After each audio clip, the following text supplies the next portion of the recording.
All right, so I have some time to talk about the 3 things you can do to be an awesome moderator. The thing is, I don't talk about myself as a moderator anymore. The first 10 years, I've been doing this for 20 years as a self-employed, but yes, actually, Olga, I have been around for 37 years as an employee in the beginning and so on. But then I started to do internal moderation at the global company 26 years ago, so that's correct. But the last 10 years, I pivoted completely into keynote speaking. So you cannot even see it on my homepage that I am a moderator as well. You have to know it nowadays. But yeah, I still have some pointers to give you. Just to go back to that 26 years ago, December 1999, cold, snowy Stockholm, and my colleague at the time when I was working at Ericsson, the global company, took me by the arm and said, hey, we're going to go to an audition. I know you love to present stuff, and there's a global roadshow going on, and very soon then we go to the whole world and just talk about something we called mobile internet. All right, that was cool back in 1999, right? We didn't have any phones, nothing. So I went there and they said to me immediately, I'm sorry, we don't need more presenters. We have presenters. What we need are program leaders. This is like a TV set format, and if you want to try that, go ahead. And I said, hey, I'm here, why not? So we went on for 2 days. They threw everything at us. And afterwards, both me and my colleague became these approved moderators or program leaders. So just a few months later, I was on a plane to Singapore and then to New Zealand, and then it was Mexico, it was China, it was the US. I was all over the place, acting as a TV host, more or less. And I thought, I can do this all the time. This is fun. But I was also pretty new into the company, considered some sort of high potential, and I just wanted to stay. But that seed grew and grew, and finally, just a few years later, 2004, I said, I just need to do this. So I started to talk to mentors, people around me, communications trainers and so on, and all of them said, just go for it. I was still hesitant because, as I see it, there are 4 kinds of moderators out in the world. And you are only one of them if you are, like what I am, a professional moderator. That's just one category. A professional moderator doesn't need to know the subject well enough as the experts that they will probably guide on stage, but they need to be very, very well researched and so on. But there are 3 other ones as well. One was the one I was in the very beginning, an internal employee. And I don't know how many events are out there, but I tell you, I think that that's the biggest category. You have an event, you have an internal employee of some kind hosting it. Like this week, for instance, I was giving a finishing or a closing keynote for 100-something leaders in the company, and it was the managing director who introduced me. He was the moderator. He wasn't great at it. He's probably great at something else, but he did an okay job. I'm going to come back into the whole thing about introductions a little bit later. Then you have celebrities. You know, the ones that you bring in if you're an event organizer because you don't know how to sell tickets if you don't have them. And they are really important from a perspective, but not from a content perspective. They're just the stars at the show. And then you have a similar, you can say, category, which are the industry celebrities, the industry experts. Let's say that you have an oncology conference.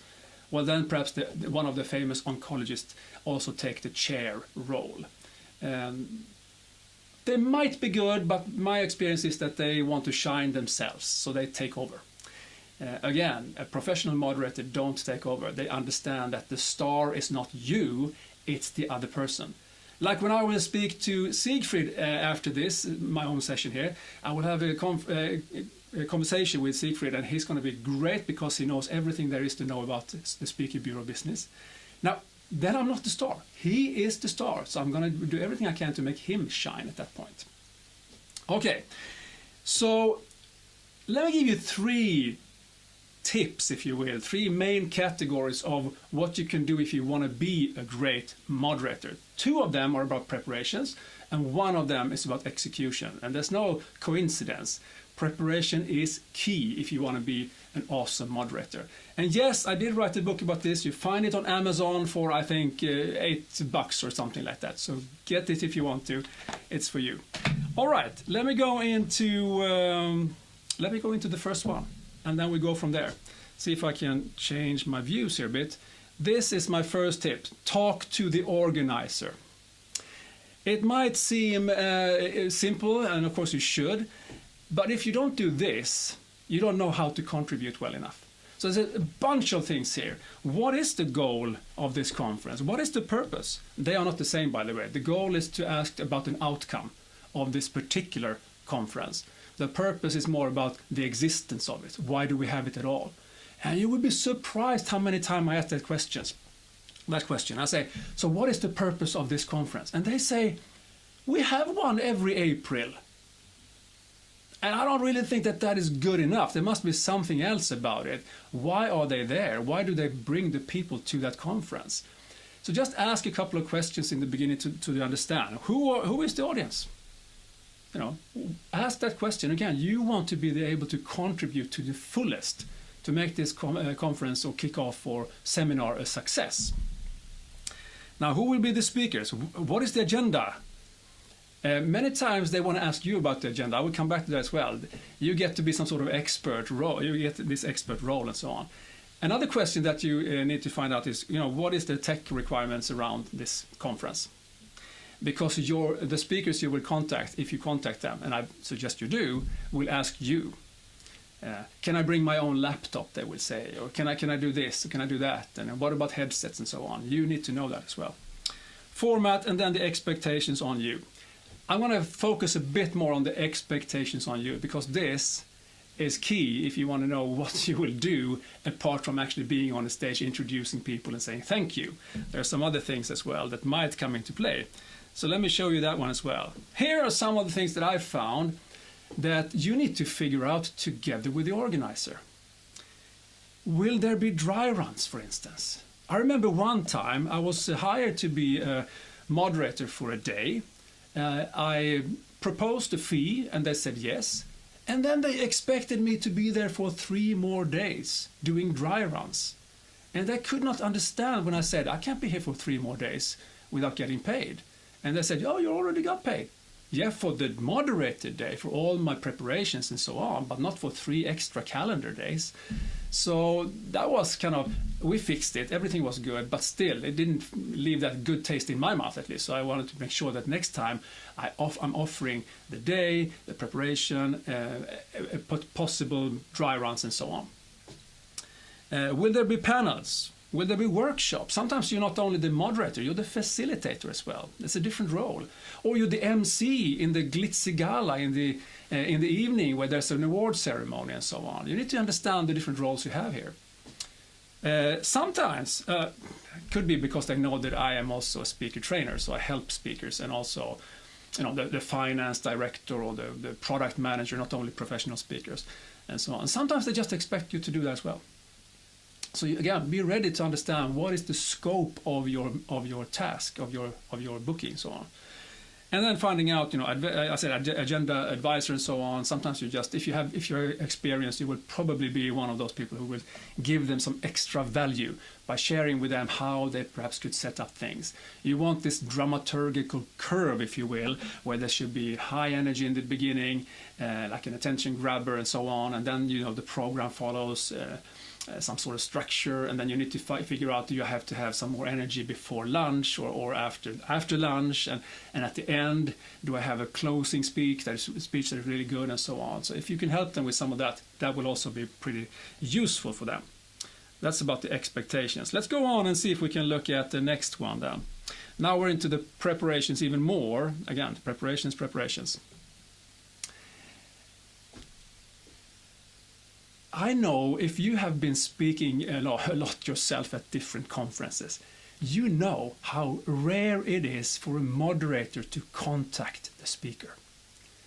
And I didn't even understand that when I was moderating in the beginning, because I always contacted the speaker before. I wanted to find out more about them, what they wanted to talk about, the slide deck if they have any, how they want to be introduced, and all sorts of things. But I was pretty unique by doing that. And you can be very unique by just contacting each speaker before. It's amazing how many moderators just show up at the day. And me and Olga, she knows this as well, because we have strange names, right? So she said it perfectly, Lassinai, but some people call me everything from lasagna to last night. So you never know what's going to be, right? They come there and they see me like 5 minutes before I'm going on stage, and then they say, hey, how do you pronounce your name, by the way? I don't think that's professional. So just respect every speaker and help them as much as you can, because that is your role. Your role is to help the speaker shine and help the audience get it. That is your main role, I believe. And then make sure that the organizer have had a successful event as much as you can, at least. And by the way, you can have one bad speaker at an event without that causing a crash. But if the moderator is bad, going up all the time between sessions, it's not going to be very good. So make sure that you are good, like Olga, for instance, is. Do your research. Again, find out more about the speaker. Find out more about the topic, not to the level of experts, but so that you can at least know a little bit more. I know, for instance, when I can say something like, oh, okay, that sounds interesting. I also read in this research that, boom, boom, boom, boom, boom. What do you think about that? And all of a sudden they say, oh man, this moderator has really put some effort into it. And I have, but it doesn't mean that I show everything. It's like the tip of the iceberg. But you feel also more confident if you have more knowledge yourself. And so on and so on. I believe that you should create your own script, timelines and everything like that, and then finding the right segues, if there are any, between speakers and topics. When you contact the speakers, I want to know if they have any favorite questions that they want to ask at the very end. Some people say, and I remember still one of my first gig as a moderator, I asked one of the speakers in personal branding if she wanted me to ask any specific questions, and she said, no, I'm so used to this. I'm on radio, I'm on TV. You can ask me anything, she said. So I asked her one question at the end. I asked her, what is your personal brand? And she said, oh, I haven't thought about that. And you can feel the room just go completely ice silent afterwards. That was such, I just wanted to give her a possibility to just smash the ball in and win the match, but she just failed. And after that, I'm very, very particular about asking if they have a question, I can ask them first. And then I can always add my own questions as well. But my job is not to ruin it for the speaker, is to lift them up, again, as I said before. So when you contact the speaker, here are some of the things you can ask them. How would you like to be introduced? Do they want you to stay on stage and have a short chit chat before they kick it off, or do they want you to leave the stage immediately? Different vibes and so on. Personally, I have this more like easy feeling going when I'm a moderator. So I like to be, if they're okay with it, I like to just welcome them on stage, stay there and just say something, and then I move on. It creates this more informal feeling, but sometimes when it's more formal, I just leave. What questions? I talked about that. What are their goals? What do they want the audience to know and feel and do and so on? Have you seen the slides before? Do they want you to see it before, if they have any? I don't have slides. I mean, even if it looks like this is super boring. I understand that, but it's like my drawing thing here. And again, they want to know if you have the deadlines, the agenda, the tech, and so on. So you can get that ready as well. Okay, that was that. Contacts each speaker. I believe that that's one of the unique selling points that you can bring to the audience. When it's show time then, I believe that you should be there before the speaker arrives.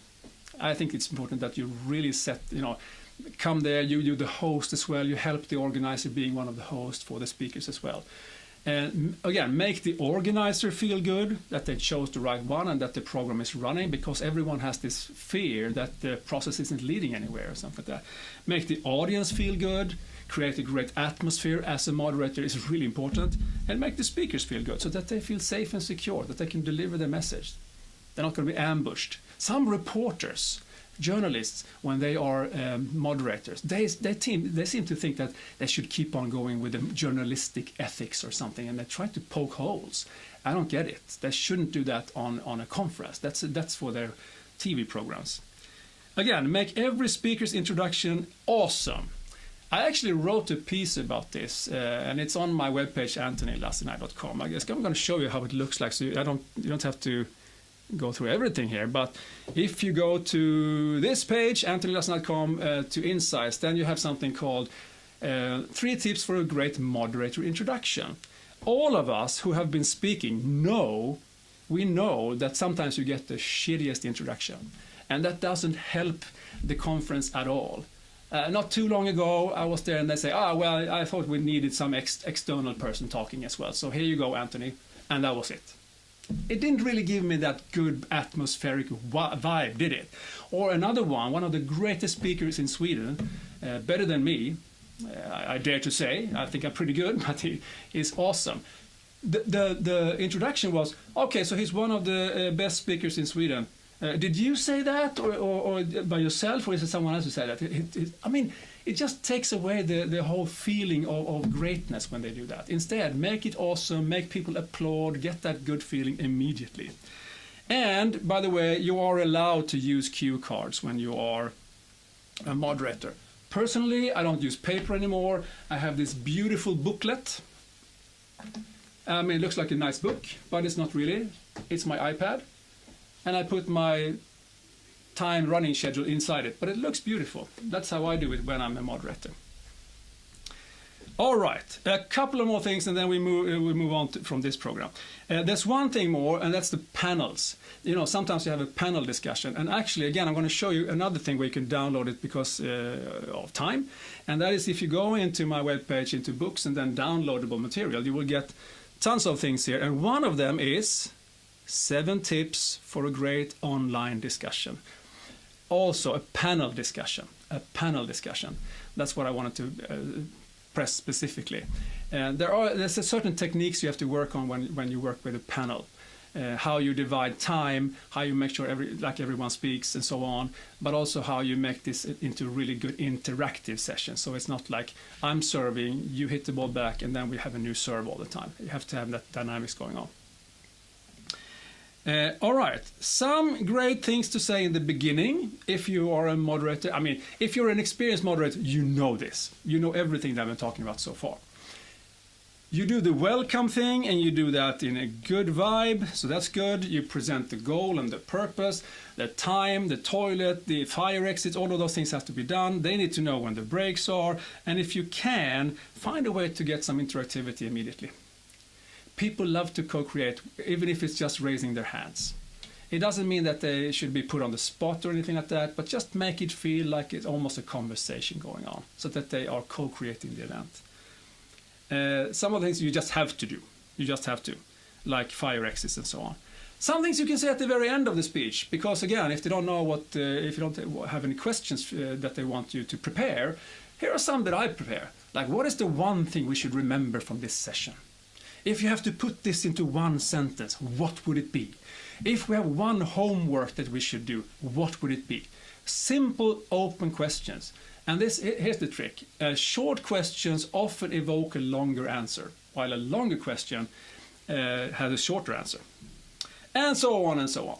You just ask a couple of nice questions, and then if they can stick around, then we can do it as well.